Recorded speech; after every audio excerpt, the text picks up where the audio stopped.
Since the beginning of recorded history, the human race has been at war. First with members of their own family, then their fellow countrymen, and finally nations at large. Yet perhaps the starting ground for all these conflicts lays somewhere deeper, within the very character of the human condition, in the dark, untouchable crevices of the human heart. It is said that the first iniquity of free will began even before the maiden pilgrimage from the embryo, preceding the very creation of the earth itself, in the forelife of souls in the heavenly realms. The dawn of warfare, some believe, was initiated by a fallen angel, whose trespass against God was pride. In ancient Babylonia, in an age so long ago that the exact millennium remains in question, the Tower of Babel began construction. It was to be the single greatest achievement of the human race. A tower so tall that its summit would reach the heavens, and by it prove to the world that their race was superior. It would be God's irony that it would never be finished. Time passed, nations fell, a machine age emerged, and once again the ingenuity of the species which held dominion over all others unveiled what was at the time the most monumental accomplishment ever imagined, the largest machine yet constructed. An automation so mammoth and so revered, even before its first demonstration, that its only befitting name was Titanic. On April 10th, 1912, it set sail. It was boasted to be the ship that God himself could not sink. It would be God's irony that the very element that was meant to keep it afloat would cause it to sink. Water, frozen water, in the form of an iceberg. Not even one voyage did it complete. And then the next age embarked into the annals of human history, perhaps the last age, the space age. Competition for victor was unparalleled. Powerful nations spent billions in unabashed rivalry to outdo the other. The Soviet Union launched the first orbiting satellite, the first animal, the first man. They had logged 500% more hours in space than the United States. And in June of 1969, they launched an unmanned probe to the moon to retrieve the first soil sample from another world, just 1 month before Apollo 11. That's how close the race was.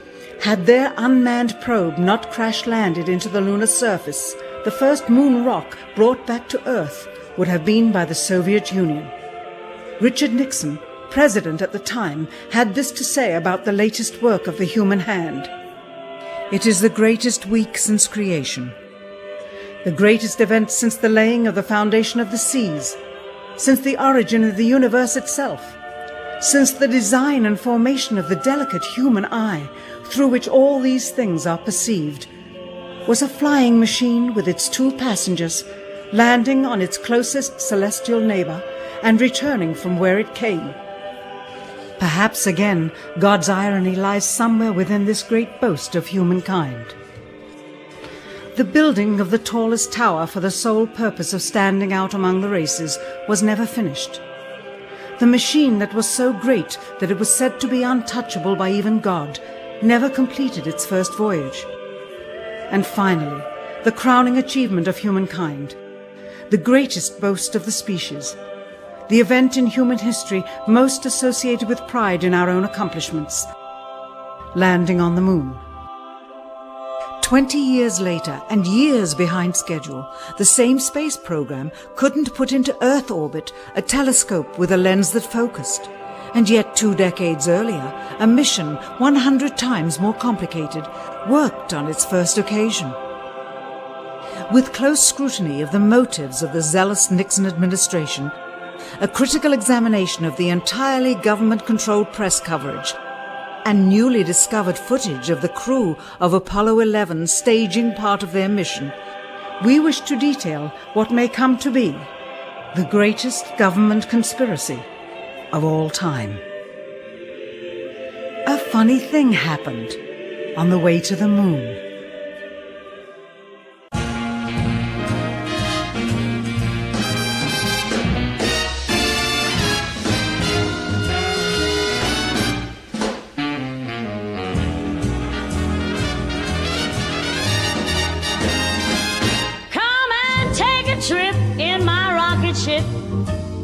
We'll have a lovely afternoon, kiss the world goodbye, and away we'll fly. Destination moon.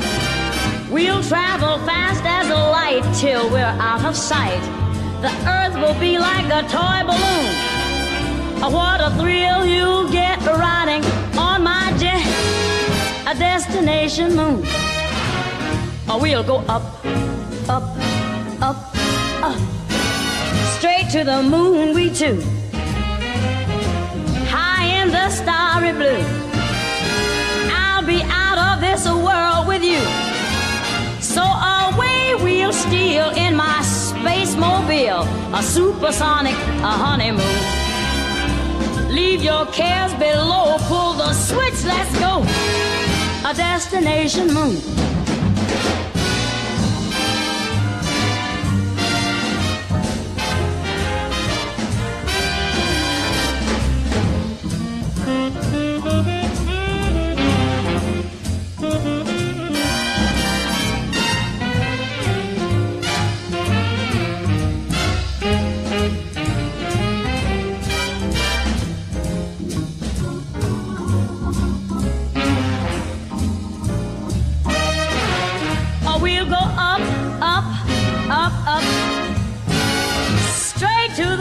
Too.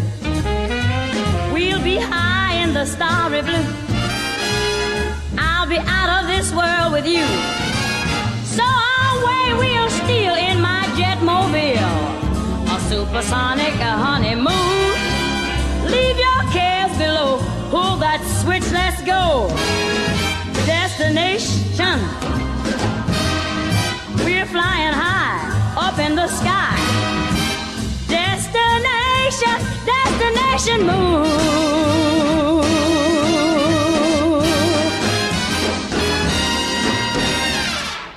Dr. von Braun, how would you say we stand in relation to the Russians, and do you think we can ever catch up? I'm convinced that in the space field, the Russians are ahead of us, particularly in large weightlifting capability.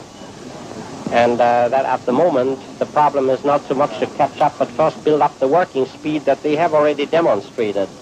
After we are running as fast as they do, there's still a considerable gap to close, and only the future will tell whether we'll manage to close that gap.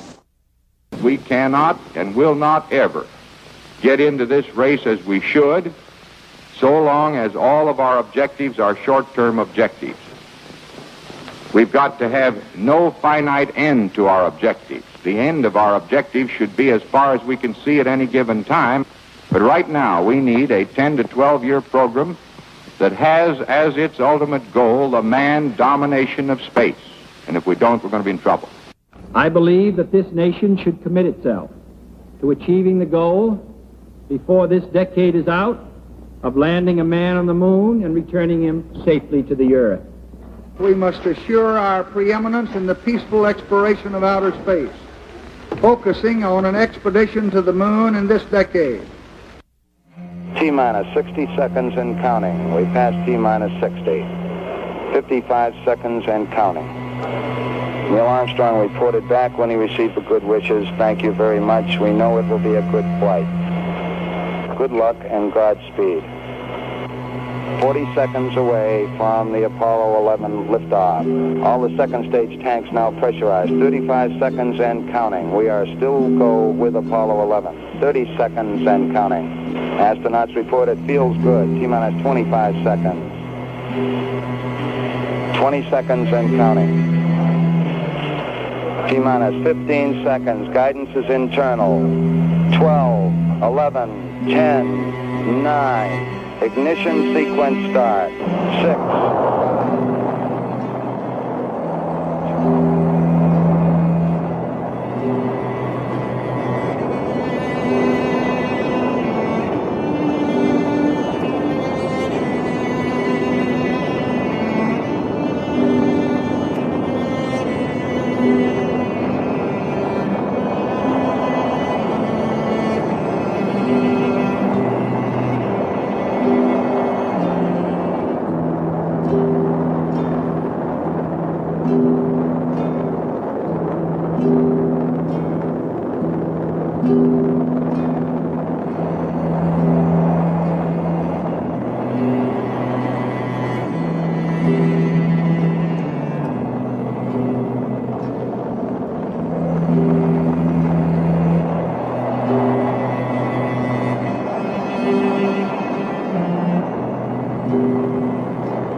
unbeknownst to the citizenry, high above the Earth, beginning at an altitude of 1,000 miles and extending an additional 25,000 miles, lay lethal bands of radiation called the Van Allen radiation belts. Every space mission in history with humans on board, from both the United States and Soviet Union, from the first in 1961 to the present, has been well below this deadly radiation field. Mercury, Gemini, Soyuz, Skylab, the Space Shuttle, all maintained altitudes well below 1,000 miles. All except Apollo. The more experienced Soviets spent 100 hours in space for every 20 hours of the US. In order to survive the hour-and-a-half journey through this radiation field necessary to reach the moon and return, solid lead shielding between the astronauts and the exposure outside would be required. The mammoth Saturn V rocket used by Apollo was already 35 stories tall and weighed as much as a battleship. To add additional tonnage in the form of a lead barrier completely surrounding the crew members would have made it impossible for the vehicle to get off the ground. That is why the Soviets, though more advanced, only sent an unmanned probe to the moon. The Apollo spacecraft's narrowest shielding was less than 1/8 of an inch of light aluminum.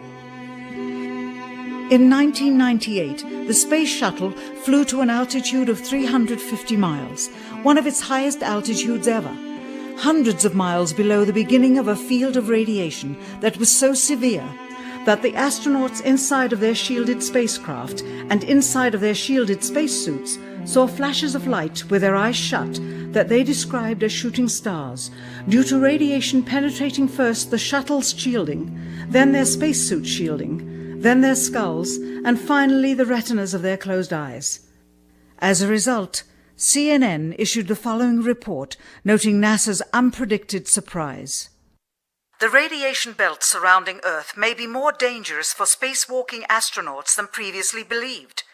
Scientists say the phenomena known as the Van Allen belts can spawn killer electrons when the Earth's magnetic field changes. These electrons that are being studied could have an important effect, not only on satellites, which has happened in the past, but could also affect the astronauts by creating large doses of radiation that could influence their health.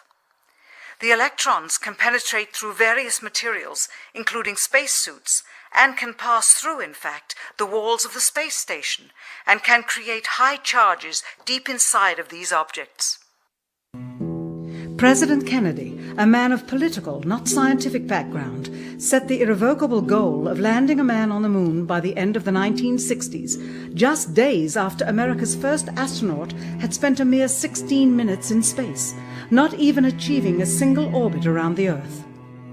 We choose to go to the moon in this decade and do the other things, not because they are easy, but because they are hard. We take an additional risk by making it in full view of the world. But as shown by the feat of astronaut Shepard, this very risk enhances our stature when we are successful. The technology necessary to launch the massive Saturn V rocket and an intercontinental ballistic missile is 95% similar. When the Soviet Union launched mankind's first satellite, Sputnik, in 1957, there was grave concern that they had mastered space ahead of the United States and might use this advantage to launch a first nuclear strike from an orbit high above North America. When they also put the first animal in space, then the first man in space, then achieved the first spacewalk, the first crew of 3, and the first ever of 2 simultaneously orbiting spacecrafts, concern turned to fear and then horror as America watched their communist enemy achieve all these firsts with no hope in sight of ever catching up. President, a member of Congress said today that he was tired of seeing the United States second to Russia in the space field. I suppose he speaks for a lot of others. What is the prospect that we will catch up with Russia and perhaps surpass Russia in this field? However tired anybody may be, and no one is more tired than I am, it is a fact that it's going to take some time, and I think we have to recognize it. They secured these large boosters which have led to their being first in Sputnik and led to their first putting their man in space. We are, I hope, going to be able to carry out our efforts with due regard to the problem of the life of the man involved this year. But we are behind. If it was impossible to better the Soviets in the space race, which was really a race of technological armaments, what could be done? How could America offset the threat of superior weaponry? Throughout the history of rivalry and war, astute generals of lesser armies than their counterparts have used deceit and misinformation as a method to achieve victory. In World War II, for example, columns of inflatable tanks were placed at locations afar from Normandy to draw German forces away from the real location of invasion. The Star Wars missile defense program rigged tests to make it seem more advanced than it really was. That's the conclusion of the General Accounting Office. The aim was to fool the Soviet Union about US military readiness during the Cold War.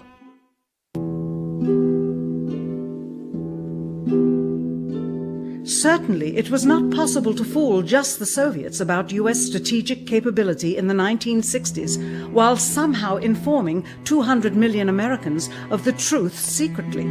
In order for them to believe the United States had the capability to go to the moon, everyone would have to believe it. Furthermore, the pride of a nation was at stake, and the goal of a martyr, not to mention the growing unrest domestically of a government throwing tens of thousands of lives away in a foreign war riddled with contradiction and ambiguity. In addition, the Apollo program had already spent billions of dollars. If it failed to achieve its goal with such an investment, it would indeed be a large and bitter pill for the taxpayers to swallow. The cost of the program, whose sole goal was to be the first to plant a flag on the lifeless rock just outside the Earth, if adjusted for inflation to the 21st century, was $135 billion. With a profit margin of just 7%, this would be equal to over $9 billion profit going to the privileged contractors chosen by their friends at NASA. If the machinery was in fact only achieving Earth orbit, as other earlier missions had already done, then the completion and functionality of the other components would not have been as important, and even more profit would have been made. $135 billion could feed 2 million people for their entire lives. It could also buy 2 million two-bedroom houses. Yet how could such an undertaking be kept secret, and for such a long time? To the latter, one needs only to remember that an unsolved riddle 6 years older, the assassination of President Kennedy, still daunts the minds of the vast majority of Americans. As a parent of a conspiracy, as his assassin being assassinated himself, the truth of the matter has still escaped history. In keeping a secret of the magnitude of the Apollo missions being fraudulently created, one turns to the Manhattan Project for comparison. Surreptitiously building the first nuclear bomb during the early to mid-1940s involved 129,500 people over a 3-year period. Yet the secret did not get out. A quarter century later, the art and technology of espionage inevitably improved, narrowing dramatically the number of players in the know of a large clandestine operation. Just 1 year before the first mission to the moon, NASA launched the Tetra satellite, specifically designed to simulate flight data coming from the moon, so that the ground crews could rehearse the landing, much as the astronauts did in their own simulations. Had it not supposedly fallen back to Earth, all that would have been needed during the actual flight would be a repeat of one of these computer programs, with a few original variations, transmitted to the satellite for rebroadcast to Houston. Scores of computers and their deceived operators on the ground would then receive prearranged information, including the alleged location, altitude, and fuel consumption of the spacecraft, as if it were descending to the moon's surface. If the Soviets tried to find the actual location of an Apollo crew in the hundreds of thousands of miles surrounding the Earth and the moon, it would be tantamount to trying to find a rowboat in the Atlantic Ocean. The fact that the Apollo program was so departmentalized, with various construction and test sites around the country, meant that only a few people saw the whole picture. And for the first time ever, there was no independent press coverage of such an historical event. Whatever pictures and sound were distributed to the public were strictly controlled and previewed by the federal government. They were then disseminated unchecked until this hour. For who would realize that the unthinkable was not only possible, but absolutely true?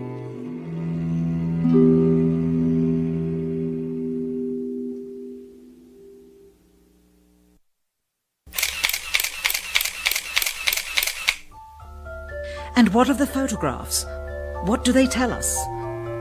On 3 separate occasions, our office asked NASA's Public Relations Department for every single picture of an astronaut on the surface of the Moon, just during the maiden voyage of Apollo 11.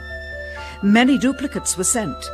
In all, fewer than 20 pictures were found, including first-hand investigation on site at the agency's vaulted archives.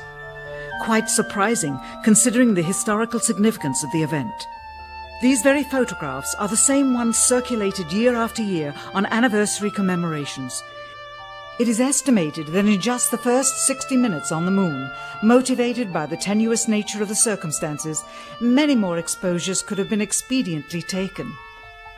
Also surprising is the scarcity of photographs of the mission's chief pioneer, Neil Armstrong, the greatest achievement in human history, and of the man whose first step echoed around the world, dawning a new age of scientific enlightenment.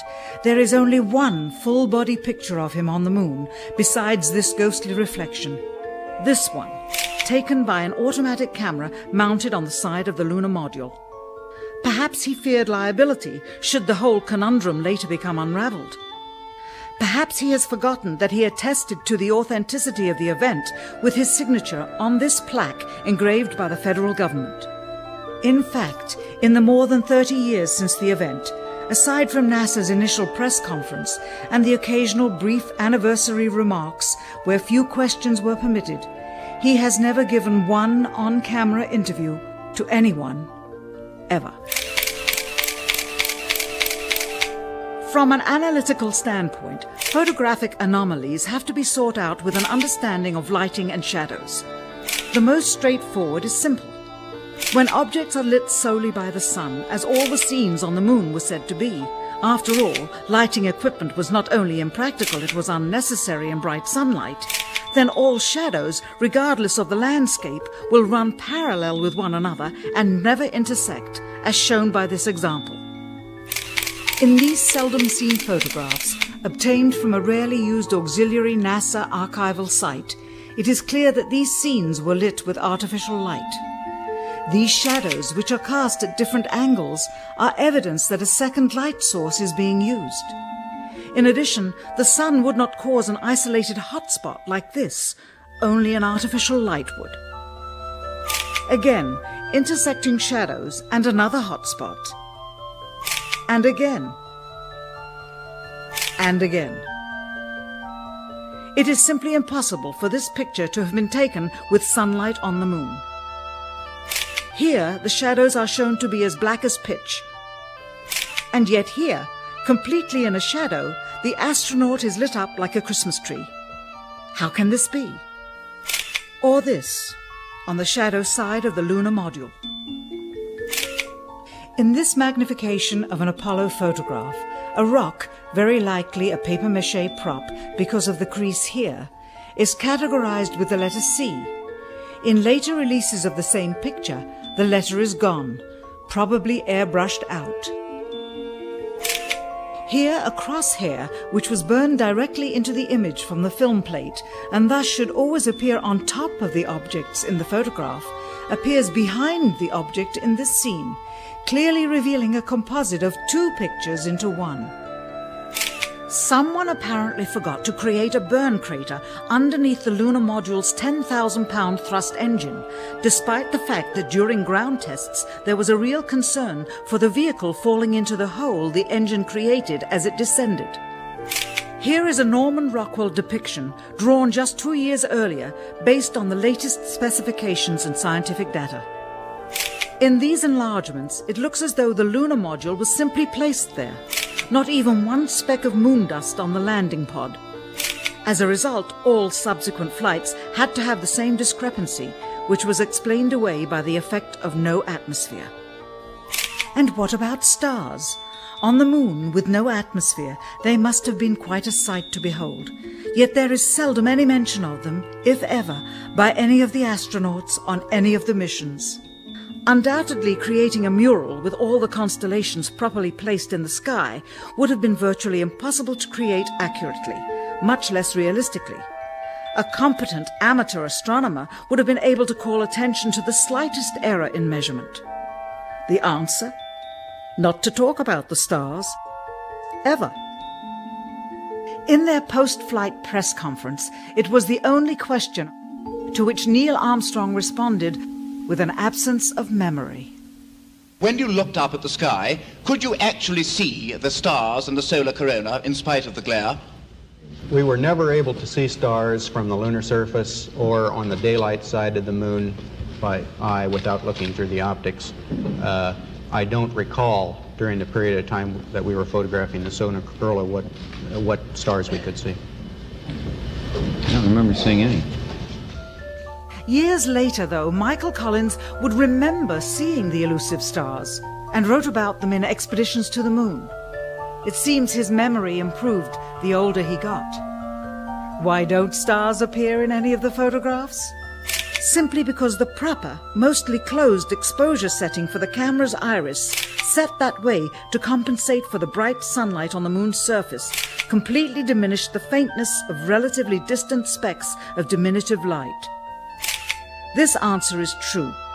It does not, however, explain why they never took any pictures of the stars by themselves, with an exposure setting perfect for them. While they took 3 automobiles to the moon, they never took a photographic telescope. Had they done so, they would have been able to see farther into the universe than had ever before been realized. If they had taken a telescope and were not actually on the moon, they would have had to concoct undiscovered galaxies that might one day prove to be non-existent. The cost of the 3 moon rovers in 21st century currency? Nearly $60 million each, though they had fewer parts than a Jeep. Where was all this money going? Then there's the flag, blowing in the wind, at least twice, on the atmosphereless moon. We can only guess that most of the missions were staged inside for fear of possible aerial or satellite reconnaissance from an unfriendly nation. The backpacks, designed for 1/6 gravity, must have had the cooling systems removed to allow for movement without falling over.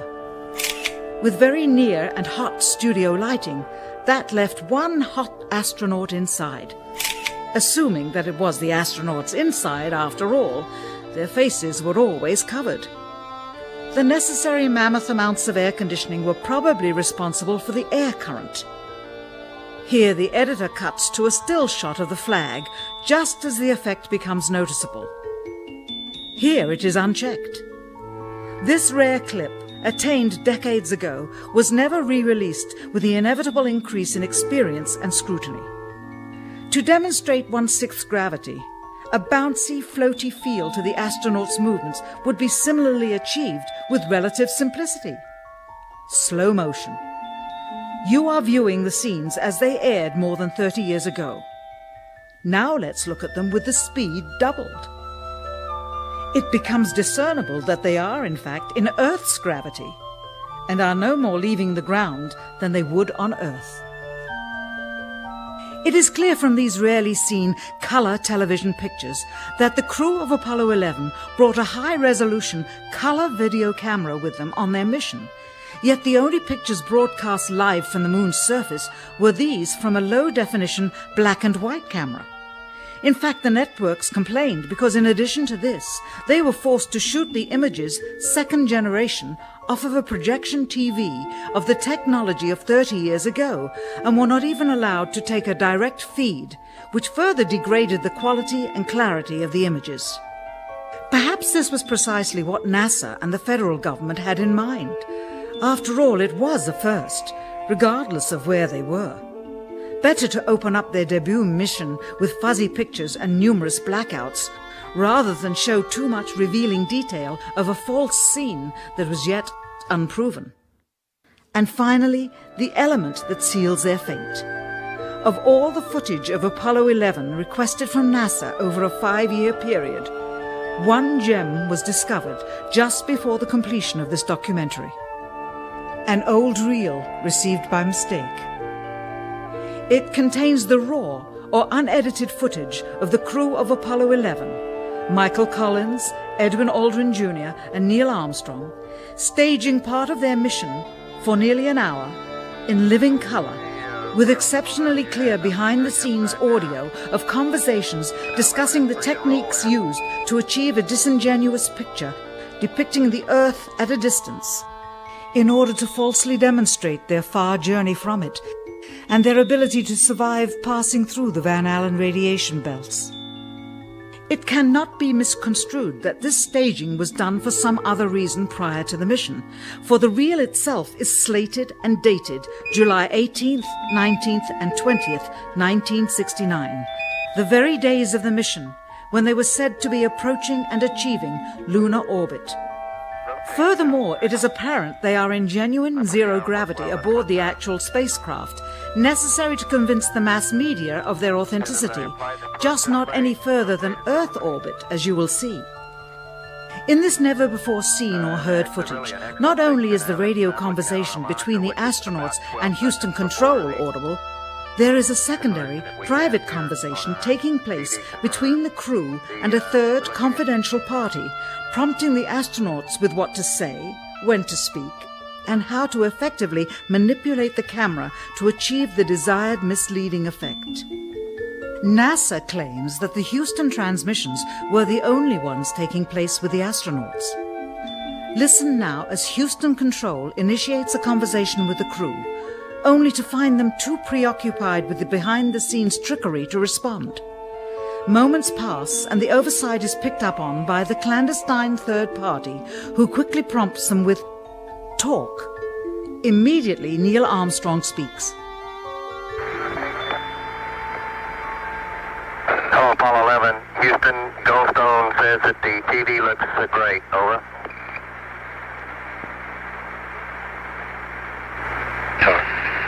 Okay, Roger. We're nothing in on Earth.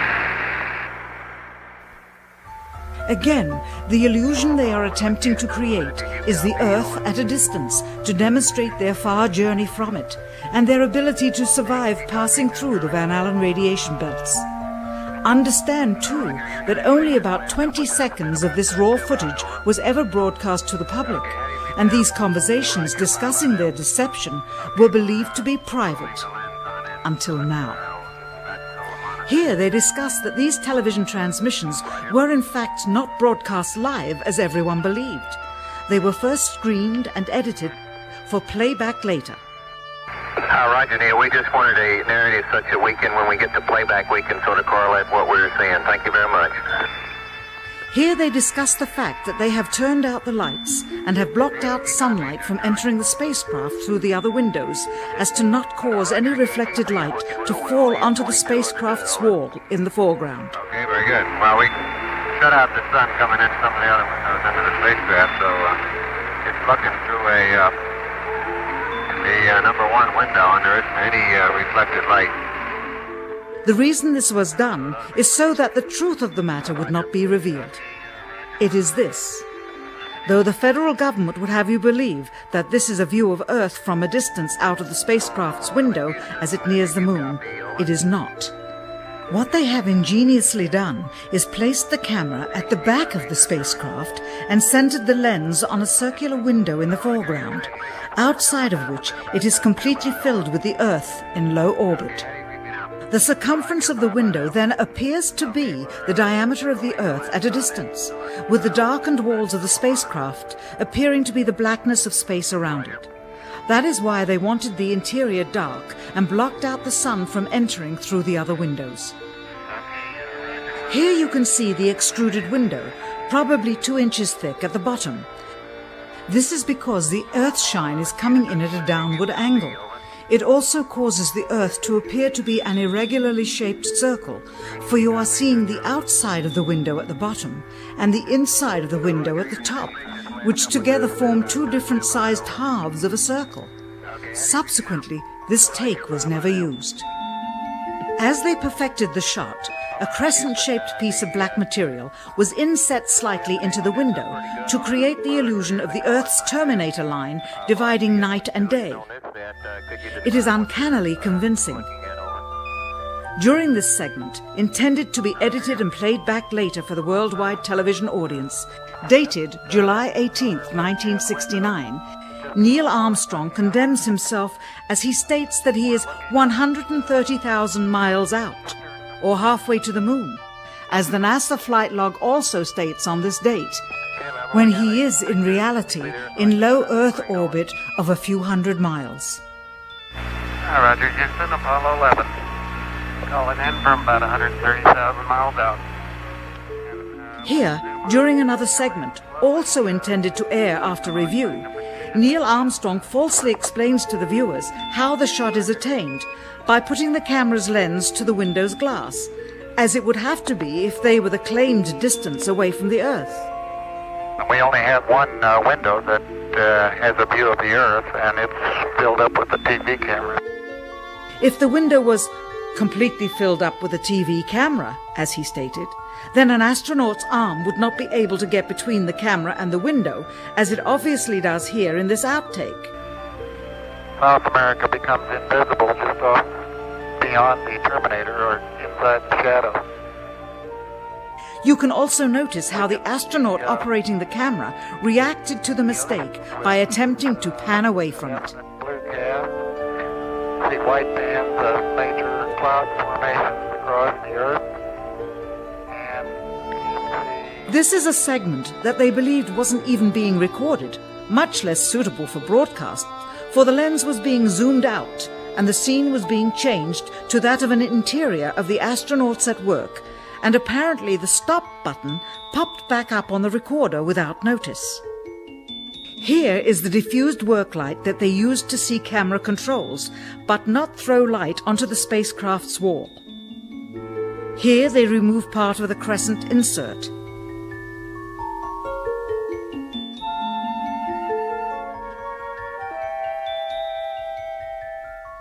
Finally, the iris is opened up and you can see the real location of the camera and the very bright and near Earth out the window.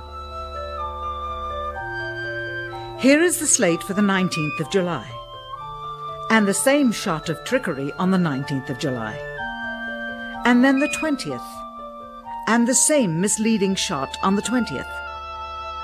Later that evening, they were said to be walking on the moon. How can this be when they were in Earth orbit only 9 hours earlier, and the moon is some 3 days' journey away?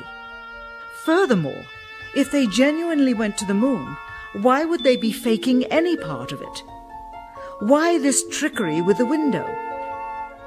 By faking being halfway to the moon, it becomes apparent that they did so because they could not even go halfway. It thus confirms that the stumbling block to their success was the lethal radiation of the Van Allen radiation belts. Since the same equipment was used on the subsequent missions in the 40 months that followed, none of them could have gone to the moon. They only increased their proficiency at staging them. When some TV viewers of the second manned mission to the moon telephoned the networks complaining that reruns of I Love Lucy were being interrupted, it became clear that for the taxpayers, once was enough. But it wasn't enough for the government and contractors. Billions of dollars of pure profit went with each return. How coincidental that the following mission would have the element of life and death jeopardy. Apollo 13. Now the public would take going to the moon more seriously and be reconnected with the drama. We now realize that perhaps the reason Neil Armstrong has never given an on-camera interview is because he doesn't want to lie anymore. What threats may have been made upon such honorable men or their families to possess their reluctant cooperation and later ill feelings towards perpetuating this still darkened hour in American history. NASA's highest-ranking official, James Webb, resigned without explanation just days before the first Apollo mission. Why, when he was on the threshold of achieving the greatest accomplishment of his career? All 3 Apollo 11 astronauts also resigned shortly after their return. On the 25th anniversary of the event in 1994, Neil Armstrong made a rare public appearance and held back tears as he spoke these brief cryptic remarks before the next generation of taxpayers as they toured the White House.